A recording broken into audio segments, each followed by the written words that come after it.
Cultiver la glycine en pot. Astuces et conseils. Beaucoup d'amoureux des plantes résidant dans des espaces bétonnés ou limités se demandent comment cultiver des plantes majestueuses comme la glycine qui nécessite normalement beaucoup d'espace. Bien que la glycine soit envahissante, il est possible de la cultiver dans un espace restreint si certaines règles sont suivies. La première chose, c'est de sélectionner la bonne variété de glycine. Il est primordial de choisir une variété adaptée. Optez pour des glycines à faible envergure comme la Wisteria venusta avec ses fleurs blanches pures. Des variétés hybrides offrent également des teintes de mauve au blanc. Choix du pot. Le récipient est crucial. Préférez un pot spacieux d'au moins 50 à 60 cm de diamètre et de profondeur. Les matériaux tels que la terre cuite, le bois ou la résine sont recommandés. Assurez-vous également d'avoir un support solide pour cette plante grimpante et envahissante. Le substrat et la plantation. Assurez un bon drainage en plaçant des graviers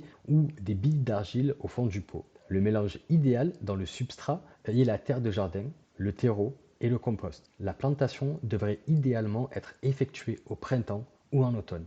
Et enfin, l'arrosage et l'entretien. Arrosez votre glycine au moins 2 fois par semaine. Si vous êtes occupé, envisagez un système d'arrosage automatique. Concernant la taille, elle devrait être effectuée 3 à 5 fois par an, avec une taille spécifique en hiver pour favoriser la floraison au printemps. En suivant ces quelques directives, vous pouvez jouir de la beauté de la glycine même dans des espaces réduits. La nature, avec son incroyable adaptabilité, vous permet de transformer votre terrasse ou balcon en un oasis verdoyant, vous rappelant chaque année les merveilles de la nature avec une floraison éblouissante et le parfum envoûtant de la glycine.